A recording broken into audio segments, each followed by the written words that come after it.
안녕하세요, 김성택입니다. 오늘은 주변 랜드마크를 이용해서 대박이 난 속초 H펜션 사례에 대해서 소개해 보도록 하겠습니다. 속초 H펜션은 매우 오래된 펜션입니다. 약 15년 전서부터 운영되던 곳을 2016년 현재 사장이 인수해서 운영하고 있습니다. 펜션의 외부와 내부는 굉장히 오래됐기 때문에 최근에 만들어진 높은 수준의 펜션과 경쟁하기에는 분명히 무리가 있었고, 레노베이션을 한 지는 최소 5년은 넘어 보였습니다. 그리고 위치가 굉장히 아쉬운 곳이었습니다. 속초에서 인기가 있는 펜션들 대부분은 바닷가 인근에 있습니다. 하지만 속초 H펜션은 미시령 터널 바로 아래에 위치해 있어서 바닷가와는 거리가 꽤 멀었습니다. 지금까지의 상황만 봐도 속초 H펜션은 주변 경쟁 펜션들에 비해서 약점이 꽤 많은 펜션이었습니다. 하지만 영업의 약점이 꽤 많은 곳이지만 속초 H펜션은 작년 한 해 동안 지역 내에서 가장 높은 판매율을 보였고, 현재까지도 매우 성공적으로 운영되고 있는 곳이 되었습니다. 오래되고 평범한 펜션, 그리고 속초 지역에 있음에도 바닷가에서 먼 위치, 주말에도 손님을 채우기 힘들 정도로 인지도가 낮았던 이 펜션이 어떻게 성공적인 운영을 할 수 있었을까? 더군다나 2016년에 이 펜션을 인수해서 운영하셨던 분은 펜션 사업이라는 건 전혀 해보지 않았었던, 전혀 다른 일을 해봤었던 사장님이었습니다. 속초 H펜션 사장은 2016년 초에 펜션을 인수하고 공사와 수리 비용을 절감하기 위해서 3개월에서 4개월 동안 직접 부족한 시설들을 보수하기 시작했습니다. 이렇게 펜션 오픈 준비를 틈틈이 하면서 주변 지인들에게 펜션의 이야기를 들어왔고, 펜션 영업이 만만치 않음을 느꼈다고 했습니다. 속초 H펜션 사장은 어떻게 해야 영업을 잘할 수 있을까 고민을 하던 중에 제가 이전에 집필했던 펜션 관련 책을 읽어보시고 저에게 연락을 주셨습니다. 그리고 속초에서 첫 만남을 가졌습니다. 그때가 이미 벌써 이 사장님께서 펜션 인수를 한 지 5개월이 흐른 뒤였습니다. 보통은 펜션을 창업을 준비하시는 분이나 현재 펜션을 운영하시는 분들이 저하고 만나게 되면 사실 굉장히 기대감을 갖게 됩니다. 그래서 어떻게 해야지 대박을 만들어내느냐 이런 식으로 질문하는 경우가 있는데, 당시 저와 만나서 사정 이야기를 하던 펜션 사장은 당시에 그렇게 큰 욕심이 없어 보였습니다. 주변에서 펜션을 운영하는 지인들의 현실적인 조언을 들어서 그런지 H펜션 사장은 펜션을 나름 냉정하게 판단하고 있었습니다. 펜션 사장은 그저 전보다 조금 더 나은 매출만 만들 수 있다면 그걸로 만족한다고 말했습니다. 이미 펜션을 인수받을 때 전 사장님한테 높지 않았었던 이 매출 상황도 이야기를 들어서 잘 알고 있었고, 펜션을 인수 후에는 주변 펜션들에 비해서 본인이 운영하고 있는 펜션 수준이 그렇게 높지 않다는 것을 충분히 인지하고 있었기 때문입니다. 하지만 약점이 많은 듯이 보였던 이 펜션도 제가 봤을 때는 충분히 매력적으로 어필할 만한 장점을 가지고 있었습니다. 그 장점이란 바로 5분이면 걸어갈 수 있는 속초 워터피아였습니다.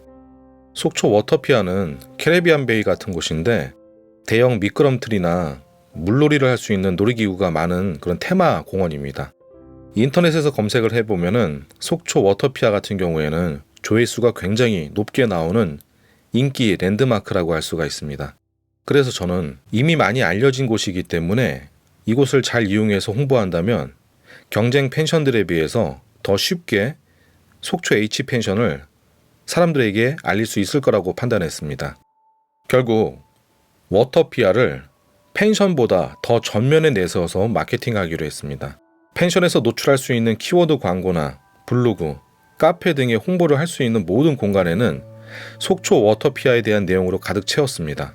펜션의 홈페이지에도 속초 워터피아에 대한 글과 사진들을 가득 올렸고, 키워드 광고를 할 때 아래 설명 문구에도 워터피아에 대한 이야기도 짤막하게 넣었습니다. 그리고 이 내용들은 단순히 소개만 한 것이 아니라 굉장히 깊게 분석해서 소개를 해놨습니다.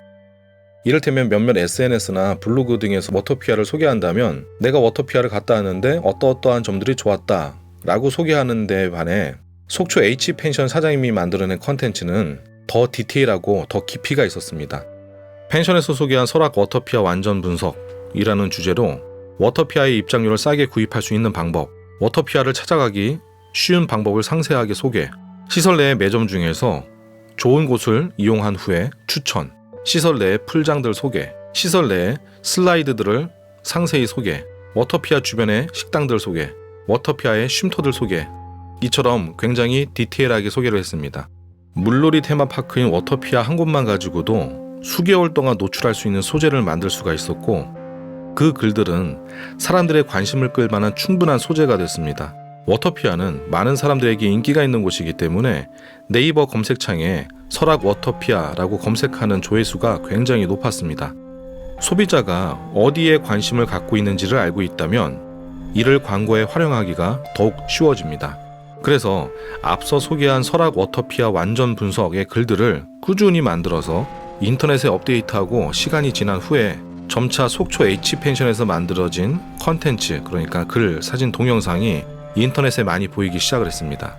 물론 그 글들은 매우 상세했고 워터피아를 찾는 여행자들에게는 정말 도움이 되는 글이었습니다. 그리고 펜션 홈페이지의 첫 화면에도 여러 개의 팝업창을 띄웠었는데 온통 워터피아에 대한 할인권이나 이용 방법, 워터피아의 정보가 가득했습니다.